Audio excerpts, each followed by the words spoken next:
Banyak pertanyaannya. Kenapa dari awal kita tidak tanya jawab saja? Masya Allah.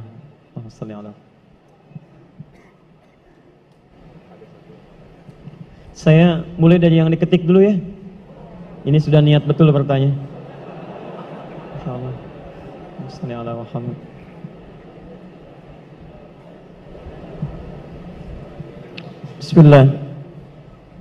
Bismillahirrahmanirrahim. Assalamualaikum warahmatullahi wabarakatuh. Assalamualaikum. Habuk fillah, maaf sebelumnya Ustaz jika pertanyaan Anda nantinya tidak sesuai tema. Lebas khair insyaallah. Saya langsung ke pertanyaan saja ya. Ustaz, saya tahun depan mau menikah.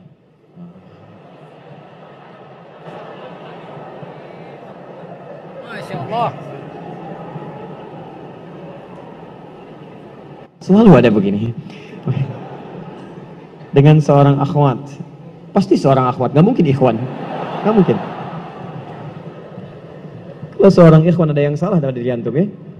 Baik, Quran surah ke-49 ayat 13. Ya ayyuhan nasu inna khalaqnakum min dzakarin wa untha. Hei manusia, kami ciptakan kalian pasangannya laki-laki dengan perempuan. Ya, laki-laki disebut dengan ikhwan, perempuan disebut dengan akhwat. Jadi kalau antum ikhwat pasti pasangannya akhwat ya. Allah menciptakan Adam dengan Hawa, bukan Adam dengan Adam, ya, ini beda. Baik. Orang tua sudah setuju, alhamdulillah.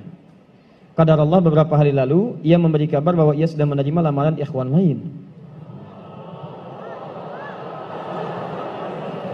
Masya Allah. Baik, nasib. Padahal Ana sudah sabar menunggu dia selama 4 tahun. Masya Allah. Baik, luar biasa. Kita sudah capek-capek hampir 2 jam mendapatkan cahaya, antum jadi meredup lagi. Masya Allah. Saya sabar menunggu dia selama 4 tahun tanpa komunikasi. Ini masalahnya. Beri saya nasihat Ustadz agar saya bisa melupakan dia, agar Ana bisa fokus kembali. Allahu Akbar. Agar saya bisa fokus kembali menghafal Al-Quran dan hadis. Ini ujiannya. Jadi pertanyaan saya, antum pengen menghafal Quran dan hadis atau pengen menikah? Baik. Quran surah ke-57 Al-Hadid ayat ke-22. Quran surah ke 2 Al-Baqarah ayat 286.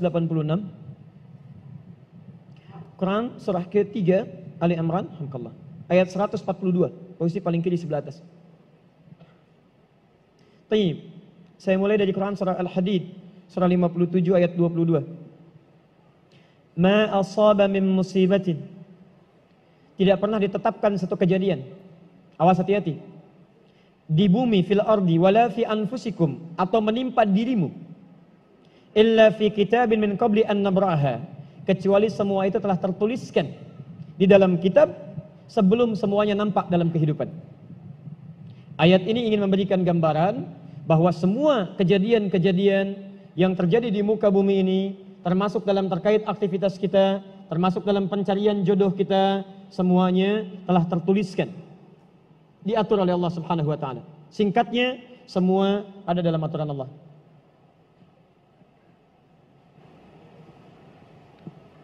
Fokus. Lihat, Allah telah mengatur si fulan hidup sekian, meninggal sekian, rizkinya sekian, jodohnya akan mendapatkan sekian. Sebagian tidak bisa diikhtiarkan seperti ajal nggak ada ikhtiarnya. Di Anda tidak bisa ikhtiar untuk bisa menunda atau mempercepat ajal, langsung. Nggak bisa diintervensi. Sebagian ada yang harus diikhtiarkan. Hukumnya sudah ada, cuman kita tidak tahu bagaimana dengan takdir yang telah Allah tetapkan. Maka untuk mendapatinya, maka ikhtiar kita untuk meraihnya. Maka ada sesuatu yang ditempuhnya dengan cara ikhtiar. Tayyib. Di antaranya ini, jodoh. Masya Allah. Allah telah tetapkan jodoh kita, diatur oleh Allah. Ini yang terbaik untuk kehidupan kamu. Tapi Allah merahasiakan kepada kita, siapa jodoh yang dimaksudkan. Maka kita berikhtiar, yang dengan ikhtiar itu ada pahala didapatkan. Saya ulang, ada pahala didapatkan, ada kenikmatan dalam mencarinya. Bayangkan kalau kemudian nikah aja tiba-tiba tanpa ada pencarian. Antum gak akan pernah merasakan bagaimana nikmatnya ta'aruf. Bagaimana nikmatnya mengenal, bagaimana mencari, bagaimana pahala bersabar, bagaimana nikmatnya berdoa, bagaimana istikharah dalam menentukan jodoh kita, itu semua menghasilkan pahala dalam kehidupan kita. Maka yang pertama, lihat, ketentuan Allah yang pertama, apapun ikhtiar yang telah Anda tempuh, maka semua ikhtiar ini tetap tidak akan keluar dari aturan Allah Subhanahu wa taala. Jadi kalau antum tadi sudah menunggu selama 4 tahun tanpa komunikasi, Masya Allah, sudah siap melamar, tiba-tiba Masya Allah dibalap oleh orang lain, kalah. Fokus. Maka bagaimana cara memahaminya? Perhatikan, ikhtiar yang Allah tetapkan dalam aturan yang dibuat tadi, boleh jadi tidak harus selalu menyampaikan kita pada tujuan yang kita inginkan. Karena aturan Allah itu ketika ditetapkan akan bersanding dengan maslahat bagi kehidupan kita yang menjalaninya. Ingat ini ya, ingat. Aturan Allah ketika menetapkan, fulan rezeki kamu sekian, fulan fisik kamu begini, fulan jodoh kamu si fulan, si fulanah. Ketika Anda menempuhnya dengan ikhtiar, tidak harus kemudian Anda meraihnya sesuai dengan keinginan Anda. Contoh, maaf, Anda ingin misalnya sekolahnya ke ITB, Anda ikhtiar. Juara satu. Begitu tes di ITB, tidak lulus. Lulusnya ke IAIN. Misal, harap-harap ke ITB, masuknya ke IAIN. Harap-harap ke ITB, masuknya ke UNPAD. Ketika Allah kemudian menakdirkan Anda misal, keinginan Anda ke UNPAD, keinginan Anda ke ITB, tapi kemudian tiba-tiba beloknya ke UNPAD. Bagaimana memahaminya? Perhatikan, kadang jalan kehidupan yang telah Allah tetapkan, bukan harus menentukan hasil sesuai dengan yang Anda inginkan. Tapi Allah menetapkan sesuai dengan apa yang Anda butuhkan. Anda ingin ke ITB, tapi apa yang Anda dapatkan di ITB bukan maslahat buat kebutuhan Anda. Maka dibelokkan oleh Allah ke UNPAD supaya Anda mendapatkan apa yang Anda butuhkan dalam kehidupan Anda. Karena Allah mengabulkan apa yang Anda butuhkan, bukan apa yang Anda inginkan. Saya ulang, Allah mengabulkan hanya apa yang Anda butuhkan, bukan apa yang Anda inginkan. Ada 3 jenis cara pengabulannya. 1, jika kebutuhan Anda sesuai dengan maslahat kehidupan Anda meminta. Maka jika keinginan Anda dalam permintaan sesuai dengan kebutuhan Anda, maka segera dikabulkan. 2, ada yang ketika Anda memohon, Anda belum sanggup untuk mendapatinya. Nanti ketika Anda mulai sanggup, disitulah kemudian Allah berikan. Antum punya anak 5 tahun. Antum kaya, punya banyak uang, kemudian anak itu minta dibelikan motor. Dibelikan nggak? Uangnya ada, motornya siap dibeli. Anak baru 5 tahun, minta dibelikan motor, dibelikan nggak? Kenapa? Karena dia belum sanggup menggunakannya. Tapi Anda sampaikan, nah, papa punya uang, papa siapkan ya. Nanti ketika sanggup baru saya berikan. Demikian ketika Anda meminta kepada Allah Subhanahu wa taala dan memohon. Maaf, Anda mohon, belum dikabulkan juga. Boleh jadi bukan Allah belum mengabulkan, tapi Anda belum siap untuk menerimanya. Contoh, Nabi Muhammad SAW berdoa kepada Allah supaya kiblat dipindahkan dari Masjid Al-Aqsa ke Masjidil Haram. Kapan berdoanya? Sejak di Mekah. Kapan dikabulkan? Saat ke Madinah. Kurang lebih 3 tahun baru dikabulkan. Quran surah kedua Al-Baqarah ayat 144, paling kiri sebelah bawah. Qad nara taqalluba wajhika fis sama' falanuwalliyannaka qiblatan taradaha fawalli wajhaka syatral Masjidil Haram. Muhammad, kami perhatikan engkau senantiasa menengadahkan wajahmu ke langit memohon, meminta. Lihat, maka mulai hari ini kami kabulkan doamu. Mulai palingkan kiblatnya dari Masjidil Aqsa ke arah Al-Masjid Al-Haram. Berapa lama Nabi berdoa? 3 tahun. Nabi Muhammad SAW berdoa 3 tahun baru dikabulkan oleh Allah. Kenapa baru dikabulkan? Karena pengalihan kiblat baru sesuai dengan kebutuhan umat Islam pada saat itu setelah 3 tahun. Nabi Ayub alaihissalam. Antum kenal Nabi Ayub? Kenal di mana? Kadang-kadang kenal Nabi Ayub. Luar biasa. Tadi malam di Dumai ada yang kenal Korun. Bulan lalu di Lampung ada yang kenal Fir'aun. Masya Allah. Di Pekanbaru kenal Nabi Ayub. Luar biasa. Nabi siapa sebetulnya? Nabi Ayub itu diuji dengan penyakit luar biasa. Maaf, tadinya kaya, punya istri yang sangat cantik, anaknya 12. Hari yang bersamaan, hari pertama, maaf, diuji dengan harta semua habis. 1 hari. Hari kedua, anak semua meninggal. Hari ketiga, diuji dengan penyakit. Yang penyakitnya tidak akan pernah dialami orang setelahnya. Tidak juga dialami orang sebelumnya. Berapa diuji? 20 tahun. Beliau diuji 20 tahun. Apakah mengeluh? Tidak. Kata istrinya, kalau bahasa kita, papa kan Nabi. Angkat tangan papa, mohon kepada Allah. Mintakan sembuh aja, sembuh. Apa jawab Ayub? Berapa lama kita sehat dan senang? Kata istrinya, Masya Allah 20 tahun. Berapa lama kita diuji begini? 7 tahun. Kata Ayub, nanti saja. Kalau usia ujian sakit sama dengan ujian sehat, sama-sama 20 tahun, baru saya memohon kepada Allah Subhanahu wa Ta'ala. Anda bisa bayangkan, Nabi Ayub, Nabi, Rasul, dekat dengan Allah, jaminannya surga, surga tingkat tinggi, diberikan ujian 20 tahun, beliau bersabar dan tetap ibadah. Antum, Masya Allah, mahasiswa, baru semester 5, bukan Nabi, bukan Rasul, surga belum jelas, amalan masih berantakan, hisab masih menegangkan, surga belum ada jaminan, baru 4 tahun.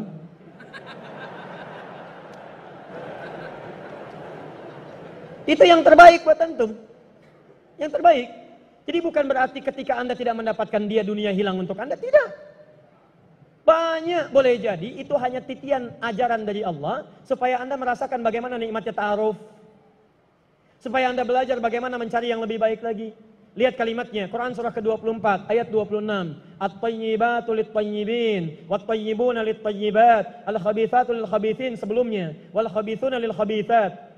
Yang baik akan ketemu yang baik lagi. Yang kurang baik bertemu dengan yang kurang baik lagi. Menurut Anda, dia yang terbaik untuk Anda. Menurut Allah, dia bukan yang terbaik untuk Anda. Yang untuk Anda, ada yang lebih baik lagi. Anda mau menghafal Quran, Anda mau menghafal hadis, maka Allah akan kirimkan kepada Anda yang bisa menjaga Quran dan hadis Anda. Kalau dengan 4 tahun belum bisa menjadikan Anda mendapatkan yang terbaik, tunggu. Karena yang terbaik itu lebih daripada yang mulia akan mendapatkan masa yang cukup panjang. Al-Bukhari menulis hadis 16 tahun, kitabnya abadi. Orang menulis kitab 16 hari belum tentu abadi. Jadi ketika Anda diminta menunggu dalam masa yang cukup lama, sebetulnya bukan masanya yang ditunggu, tapi di balik penungguan itu bukankah di situ ada pahala? Tadi Anda katakan Anda rajin berdoa, bukankah di doa itu ada pahalanya? Anda rajin tahajud, Anda bersabar, Anda bermohon, Anda istighfar. Jadi yang diinginkan oleh Allah dalam penantian 4 tahun itu bukan Anda menikah dengan calon Anda sekarang, tapi Anda mendapatkan pahala yang berlimpah. Dan dengan pahala itu Anda siapkan Quran Anda, hadis Anda untuk membimbing pasangan Anda berikutnya. Paham sampai sini? Baik, alhamdulillah. Jadi nggak usah kecewa ya, nggak usah kecewa. Baik, yang kedua, lihat kaidahnya. Supaya kita bisa sabar. Ya, supaya bisa sabar. 2, Quran surah kedua ayat 286. La yukallifullahu nafsan illa. Tidak mungkin Allah menguji seorang hamba kecuali dia sanggup untuk mengatasinya. Tidak mungkin Allah menguji seorang hamba kecuali dia sanggup untuk mengatasinya. Tolong baca kalimatnya dengan baik ya. Kalau Anda sedang punya masalah, seberat apapun itu, yakinkan kata Al-Quran, tidak mungkin masalah ini diujikan kepada Anda kecuali Anda sanggup. Jadi kalau Anda tidak sanggup, mustahil ujian ini titipkan pada Anda. Jadi kalau Anda sekarang misal sedang punya ujian seberat apapun, itu tandanya cuman Anda yang sanggup, yang lain tidak sanggup. Makanya tidak diujikan kepada pemuda lain, cuman Anda, karena Anda yang sanggup menanggung bebannya. Orang lain mungkin sudah naik ke atas atap tuh, loncat, tidak. Anda tidak. Karena cuman Anda yang mampu, bukan orang lain. Ketika Anda mengatakan, ya Allah, kenapa mesti saya yang diuji? Kenapa mesti saya mengalami? Why me? Kata Allah, why not? Kenapa tidak? Cuman kamu yang mampu. Kamu yang harus dapatkan pahalanya, yang lain tidak. Cuman Anda yang jadi pemuda yang kuat, yang lain belum tentu.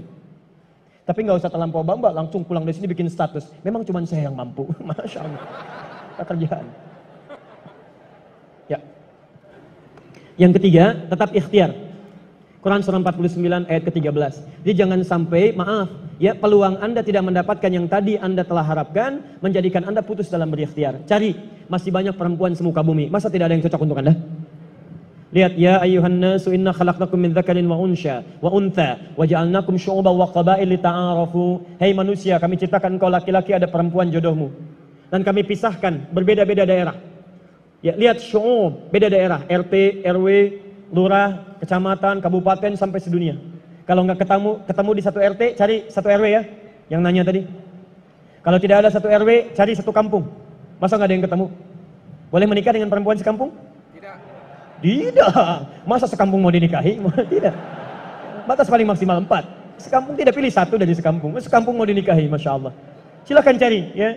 Anda tadi masih kuliah kan? Silahkan cari. Barangkali ketemu di kampus ya. Boleh menikah dengan seorang anak yang sedang kuliah? Tidak sedang kuliah masa dinikahi, pulang dulu dari situ ya. Pulang dari kampus, baik-baik di rumah baru nikah. Ini di kampus mau dinikahi. Ya. Cari silakan. Gak ketemu misalnya, mohon maaf ya, satu kecamatan kabupaten. Gak ketemu beda provinsi. Anda orang Riau, mungkin jodoh Anda ada di Jawa. Cari, ta'aruf. Gak ada di Jawa, ada di Sumatera. Gak ada Sumatera, ada di Papua. Luas. Indonesia terbentang 5.200.000 kilometer persegi luasnya. Kata Ahmad Mansur Suryanegara, pakar sejarah, dalam bukunya Api Sejarah, halaman ke-19, paragraf yang kedua, baris 1 sampai 3, paling kanan sebelah atas. Luas Indonesia itu daratnya 2 juta kilometer persegi, lautnya 3.200.000 kilometer persegi. Daratan dan lautan, masya Allah 5.200.000 kilometer persegi. Masa nggak ketemu? Pulaunya 13.677 pulau. Itu belum termasuk Pulau Gadung dan Pulau Gebang. Ada semua. Nggak ada di Asia Tenggara, nggak ada Asia Tenggara di Asia, nggak ada Asia Amerika, nggak ada Amerika di Eropa, nggak ada Eropa di Afrika. Masa nggak ada yang cocok? Kalau tidak ada, mungkin antum ahli surga, karena itu pun jodoh antum pun bidadari surga. Masya Allah. Tapi sebelum ke surga, baiknya menikah dulu di dunia ya. Sebelum kiamat kurang 2 hari. Tuh, mic aja ada pilihan, masa antum tidak ada? Orang sudah Samarinda, antum sama dia aja. Bismillahirrahmanirrahim. Mushaf apa yang cocok untuk tahsin? Mushaf tahsin. Mushaf dibagi 3 bagian. 1, mushaf tajwid. Kedua, mushaf tafsir. Yang ketiga, mushaf tahfidz. Jadi kalau teman-teman ingin berinteraksi dengan Al-Quran, tolong fokuskan pada tujuannya dulu. Kalau Anda fokusnya untuk mempelajari baiknya bacaan, maka cari mushaf tajwid. Awas, hati-hati, cari mushaf tajwid. Apa cirinya? Kalau saya lebih cepat ya, kalau ingin cepat mendapatkan mushaf tajwid, antum cari yang terbitan Menara Kudus itu. Yang lokal. Ya, yang Menara Kudus itu yang hurufnya agak gemuk-gemuk itu, ya. Nah, itu menurut kami itu paling bagus untuk tajwid. Tajwid, ya. Mohon maaf ya, mohon izin. Kalau dulu tahsin itu nggak ada, adanya tajwid. Karena tajwid itu mengajarkan Al-Quran dengan baik dan benar. Lihat di kitab Hidayatul Mustafid fi Ilmi Tajwid, halaman yang pertama paling kanan sebelah atas. At-tajwidu lughatan al-ityanu bil jayyidi wastilahan ilmun yurafu bihi haqqahu mustahaqqahu min as-sifati wal mududi wa ghairi dzalika kat tarqiqi wa tafhimi wa nahwihima ma ghayatu ilmi tajwid ghayatuhu bulughun nihayati fi itqani lafzil qur'ani alamatul qiyam min al-hadrati nabawiyyati as-sahihati wa qila ghayatu sunul lisani al khata'i fi kitabillah ta'ala. Di belajar ilmu tajwid itu adalah belajar Al-Quran supaya bisa baca Al-Quran dengan baik, dengan benar, sesuai dengan yang ditunjukkan oleh Nabi SAW. Jadi kalau antum bisa belajar dengan baik dan benar, kenapa belajar dari yang salah? Kenapa muncul ilmu tahsin? Karena ada sementara orang belajarnya salah. Makanya penting ditahsin lagi untuk diperbaiki. Jadi kalau Anda ingin belajar dengan benar, cari mushaf tajwid. Sekarang sudah banyak. Ada yang pakai, maaf ya, pakai warna itu. Ada yang warna, ada yang hijau, ada yang merah, ada yang kuning, dan diberi di bawahnya tanda wakafnya. Ya, tapi mushaf warna ini, saya tidak melarangnya, silahkan saja. Tapi kata para pakar, itu cenderung agak lambat dalam belajar. Karena ketika Anda membaca, Anda berpikir 2 kali lipat. Lihat warna ke bawah, baru simpulkan. Lihat warna, baru baca lagi. Masalahnya ketika tidak ada warnanya, itu jadi masalah. Paham? Nah, yang lebih cepat, Anda gunakan mushaf tajwid. Di antaranya, ada yang terbitan Menara Kudus. Apa keunggulannya? Kalau mushaf Madinah, mushaf Libanon, itu biasanya menggunakan tanda-tanda tajwid yang terbatas. Misal 4 atau 5 tanda saja. Al-Baqarah ayat yang keempat. Walladzina yu'minuna bima unzila ilaik wa ma unzila min qablik wa bil akhirah. Akhirah. Tulisannya begini. Al-akhirah. Perhatikan. Kalau di mushaf-mushaf luar, itu ditulisnya seperti ini. Wabil akhirah. Nah, orang yang tidak pernah baca Quran sebelumnya, dia akan melihat kalau harokat fathah seperti ini, bukan fathah tegak, itu bacaannya pendek, nggak ada madnya. Maka dia akan baca keliru. Wabil akhirati hum yuqinun. Karena itu di sebagian tanda, ada yang diberikan tanda begini lagi. Ya. Nah, orang-orang di Arab, kenapa tidak menggunakan tanda seperti ini, langsung seperti ini? Karena mereka terbiasa mendengar Al-Quran. Karena terbiasa mendengarkan, maka tanda-tanda tajwidnya dicukupkan pada tanda-tanda yang umum saja. Nah, mushaf Menara Kudus itu memberikan tanda sampai spesifiknya. Jadi kalau ada yang seperti ini, langsung tandanya menggunakan bentuk seperti ini. Sehingga dibacanya ketahuan 2 harakat. Kalau ada misalnya huruf H begini, diberikan tanda waw di sininya. Supaya diketahui bahwa panjangnya bisa dibaca panjang 2 harakat. Paham sampai sini? Baik. Yang kedua ada musab tafsir. Ya, musab tafsir. Kadang-kadang dipecah. Ada yang potongan-potongan. Ada yang misalnya yang terjemahan. Ada yang sampingnya ada asbabun nuzul, asbabul wurud dan sebagainya. Itu musab tafsir. Jadi kalau Anda ingin memahami makna Al-Quran, cari musab tafsir. Yang ketiga, mushaf tahfidz. Untuk menghafal. Saya ulang, mushaf tahfidz untuk menghafal Al-Quran. Ciri paling gampangnya, cari oleh Anda mushaf-mushaf yang sampingnya itu suka ada ayat potongan pojok. Ya, misal, Alif Lam Mim, Dzalikal kitabu la raiba fi hudan lil muttaqin. Sampingnya ditulis dzalika. Alladzina walladzina. Itu disebut dengan mushaf tahfidz.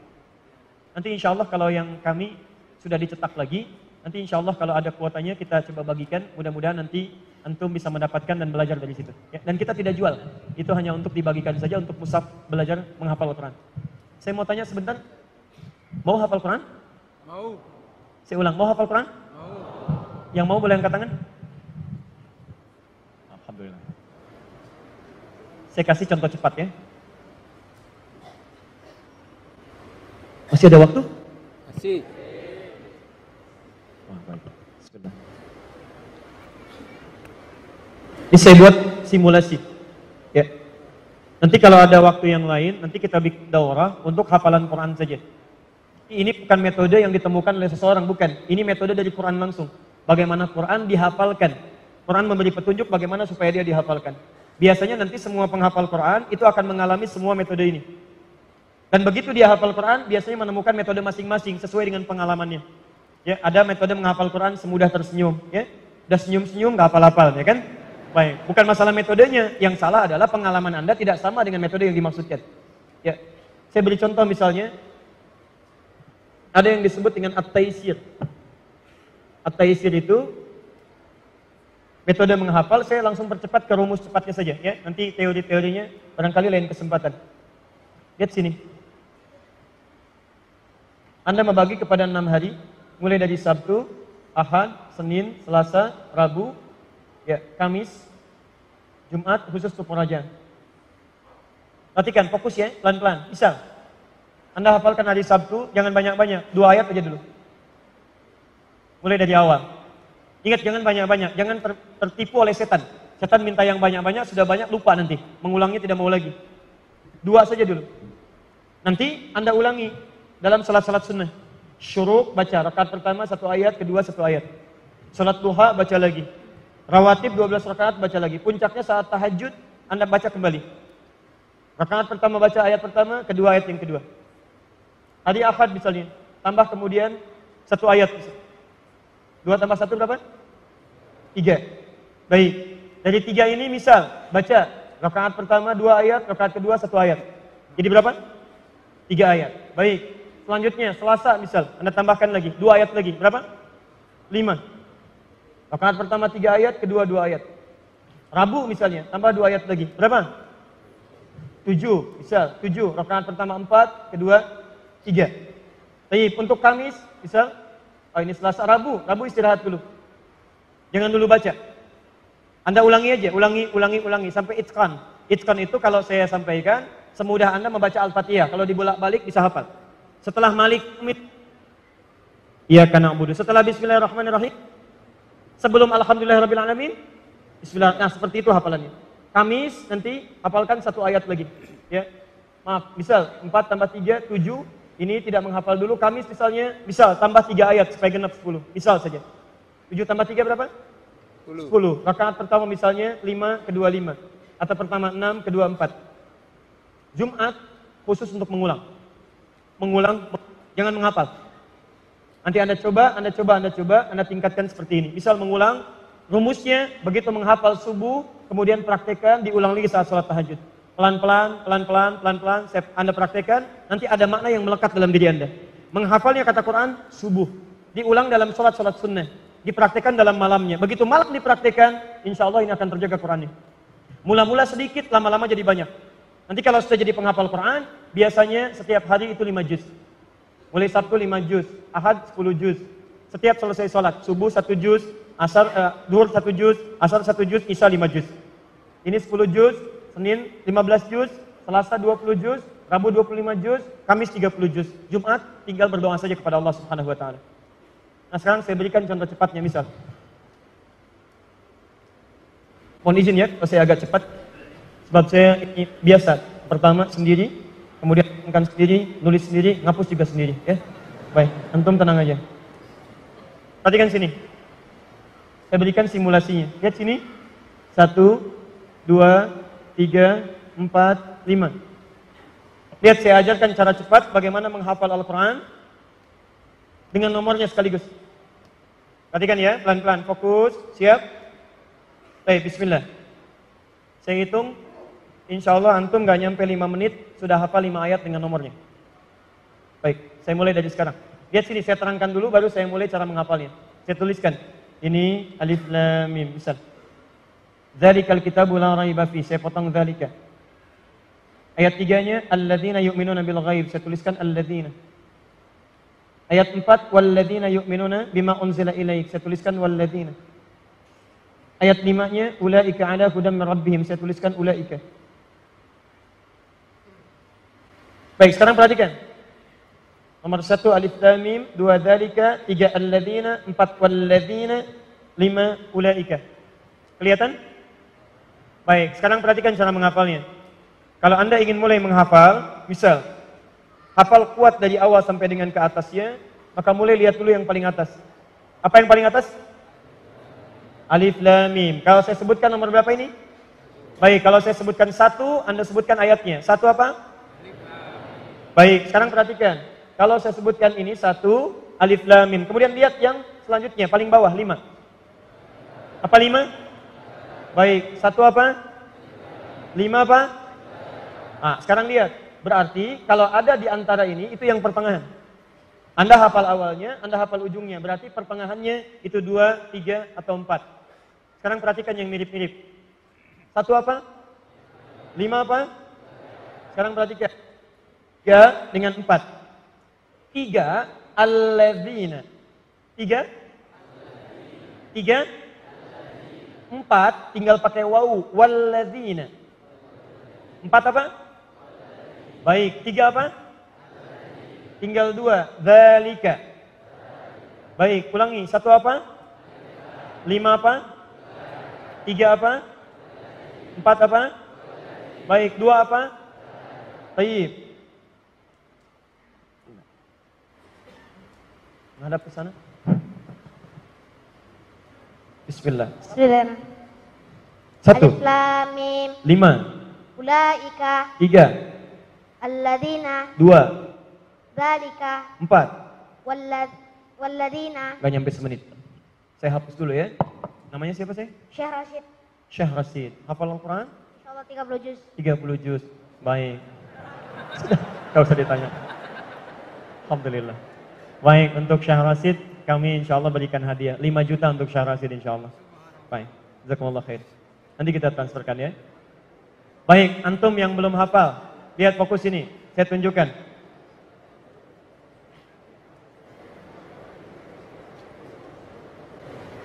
Saya ulang, lihat sini. 1 apa? 5 apa? 2 apa? 3 apa? 4 apa? Perhatikan, ketika semua huruf-huruf itu ada dalam benak kita, maka ketika Anda melihat huruf pun yang muncul itu Al-Quran. Perhatikan, ini apa? Bukan, ini kosong, nggak ada apa-apanya. 2. Jadi begitu Anda terbayang huruf, yang terbayang Quran. Jadi begitu disampaikan, ingatnya Quran. Masya Allah, Ustaz tinggal di mana? Di Bekasi. Nomor berapa? Nomor 6. Innal ladzina kafaru. Masya Allah. Ustaz, anaknya berapa? Dzalikal kitabul la raiba fihi. Istri berapa? Alif lam mim.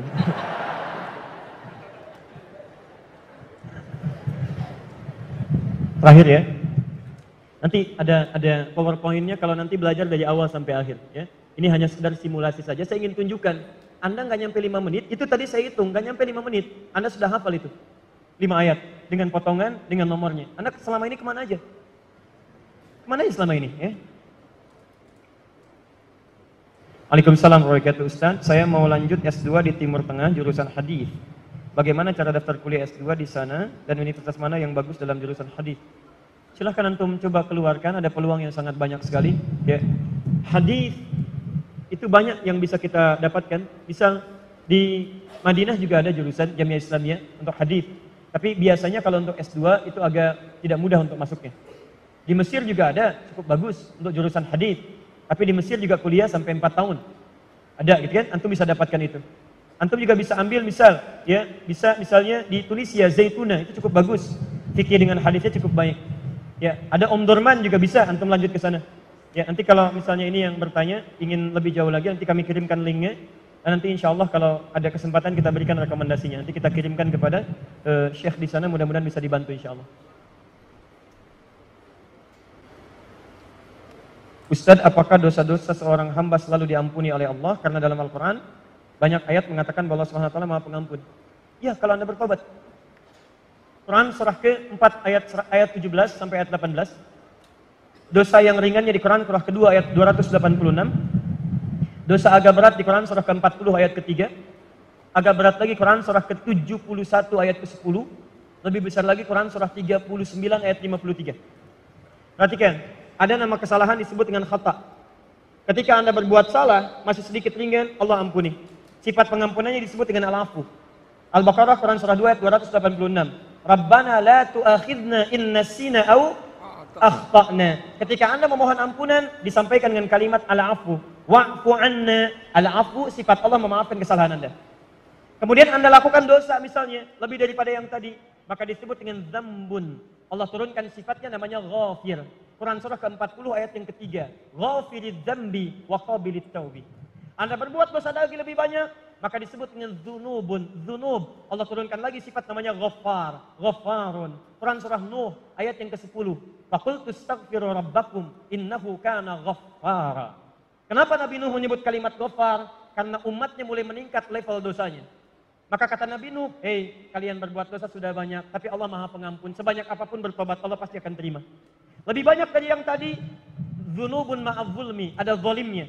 Seperti orang menghambat orang ke masjid. Ya, Quran surah kedua ayat ke-114. Wa man azlamu mimman mana'a masajidallahi ayyudhkara fiha ismuhu wa sa'a fi kharabiha. Siapa yang lebih zalim dosanya dibandingkan yang menghambat orang ibadah ke masjid? Mau ke masjid dihambat, itu bukan cuma dosa tapi zalim. Maka ketika dia mau tobat, Allah turunkan kalimat yang keempat, ghafurun. Innallaha ghafurun rahim.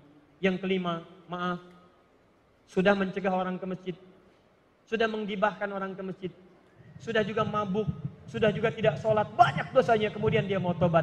Maka diturunkanlah kemudian nama yang terakhir, namanya israf. Israf itu berlebihan, dosanya banyak. Maka diturunkanlah sifat Allah yang kelima, yang mengampuni semua dosa yang berlebihan, namanya Rahim. Quran surah 39 Az-Zumar ayat ke-53. Qul ya ibadiyalladzina asrafu ala anfusihim la taqnatu min rahmatillah. Qul ya ibadiyalladzina asrafu ala anfusihim la taqnatu min rahmatillah. Katakan Muhammad pada hamba-hambaku, masih di aku hamba. Bapak punya anak, nakalnya luar biasa. Sudah mencederai rumah tangga, sudah membuat kehormatan Anda hilang, tiba-tiba kemudian diusir dari rumah, datang balik lagi mau minta maaf. Diterima nggak? Pertanyaan saya, kalaupun Anda menerima, sikap pertama baik atau tidak? Belum tentu, kadang-kadang cemberut. Kadang-kadang katakan, jangan kesini lagi, kamu bukan anak saya. Oh, lantas anak siapa? Allah tidak. Sifat Allah beda dengan hamba. Lihat kata Allah, Qul ya ibad. Katakan, hei hambaku, masih di aku hamba. Anda punya banyak dosa, masih ada peluang untuk kembali. Ayo, jangan putus asa dari rahmat Allah Subhanahu wa taala. Dosa kecil diampuni, agak besar diampuni, besar sekali diampuni. Kalau dengan semua tawaran itu Anda belum mau minta ampun juga, dengan cara apa lagi Allah mengampuni Anda? Mohon maaf, saya tutup. Sebelum nyawa kita sampai di kerongkongan, selalu ada kesempatan untuk kembali. Saya beri contoh Fir'aun. Itu jahatnya kurang apa lagi, komplit bu, Pak. Mengaku Tuhan, ana rabbukumul a'la. Orang sekarang paling banter ngaku nabi, dia ngaku Tuhan. Yang kedua, maaf, hobinya bunuh orang. Quran surah 2 49. Yudzabbihuna abna'akum. Dia suka menyembelih orang lain. Maaf, menantang nabi. Yang paling luar biasa, saking Allah adilnya memberikan petunjuk untuk berubah, dikirimkan 2 orang nabi supaya dia berubah. Quran surah ke-20 Toha ayat 43 sampai 44. Lihat kalimatnya. Idhaba ila fir'auna innahu tagha. Musa dan Harun pergilah kepada Fir'aun, berikan dia petunjuk, dia mulai menyimpang. Satu orang mengaku Tuhan, hobi bunuh orang, menantang Rasul, maksiat banyak, tapi hukum Allah masih berlaku sebelum nyawanya sampai di kerongkongan. Kata Allah, Musa dan Harun, dua orang nabi sekaligus, untuk satu orang. Kita sampai kiamat, nabinya cuma satu, gak pernah ketemu. Saking sayangnya Allah. Dan hebatnya ayat ke-44. Faqula lahu qawlan layyina la'allahu yatadzakkaru aw yakhsha. Tolong ingatkan dengan lemah lembut, jangan kasar. Mungkin dengan kelembutan itu dia mau sadar dan mulai takut kepada Allah Subhanahu wa taala. Jadi mohon maaf ya teman-teman, ini yang bertanya, Fir'aun saja yang mengaku Tuhan, banyak maksiatnya, suka bunuh orang, masih mau diampuni oleh Allah. Apalagi Anda yang tidak seperti Fir'aun. Anda pernah ngaku Tuhan? Pernah bunuh orang? Pernah nantang Nabi? Kalau Anda tidak berbuat maksiat seperti Fir'aun, maka peluang untuk bertobat selalu terbuka kepada Anda. Pilihannya Anda mau ngambil atau tidak. Kalau Anda tidak mengambilnya, maka Anda ketinggalan. Sudah ada yang lebih duluan dibandingkan Anda. Namanya Fir'aun. Karena itu bertakwalah kepada Allah Subhanahu wa taala. Saya kira kita cukupkan dulu untuk pertemuan kita hari ini. Mudah-mudahan dalam apa yang kami sampaikan ada kebaikan-kebaikan yang didapatkan. Saya mau simpulkan dulu satu. Tidaklah masjid ini dinamakan dengan An-Nur kecuali kita diharapkan punya cahaya-cahaya kebaikan yang membimbing kehidupan kita. Maka saya mohon setiap antum datang ke masjid ini atau di masjid manapun, tunaikan sholat dengan baik. Cari waktu untuk mempelajari Al-Quran dengan baik. Yang ketiga, mohon maaf, cari guru yang baik yang mengajarkan kedekatan kita dengan Allah. Selanjutnya, semua itu butuh proses untuk kita berubah lebih dekat dengan Allah Subhanahu wa taala. Maka dalam proses itu, nikmati, sabar dalam kita belajar, dengan kesabaran itu insya Allah pahala akan diberi buahnya. Saya kira itu yang bisa kami sampaikan. Bila ada yang benar dari Allah dan Rasulnya, kalau ada yang salah mohon maaf, itu dari kesalahan saya pribadi. Nanti kalau ada waktu yang lain, barangkali nanti cari tema yang sesuai. Mudah-mudahan dengan itu semua ada hal-hal yang baru yang bisa kita pelajari. Saya kira itu. Subhanakallahumma bihamdika asyhadu an la ilaha illa anta astaghfiruka wa atubu ilaik. Dan ada 3 sunnah Nabi sebelum kita pertama, Nabi cukup menutup dengan hamdalah. Nabi kadang berdoa, momentumnya khusus, sahabat mengikuti atau mengaminkan. Dan yang ketiga, Nabi menutup dengan doa kifaratul majlis, kemudian kita bisa bubar dari majlis. Nah, saya ingin menggabungkan ketiganya, mudah-mudahan dengan menggabungkan ketiganya itu, kita mendapatkan keberkahan lebih dari Allah Subhanahu wa taala. Alhamdulillahirabbil alamin, arrahmanir rahim, maliki yaumiddin. Iyyaka na'budu wa iyyaka nasta'in, ihdinas siratal mustaqim, siratal ladzina an'amta 'alaihim ghairil maghdubi 'alaihim waladdallin. Allahumma rabbana la tad'a' lana fi maqamina hadha wa fi kulli maqamin dhanban illa ghafartah.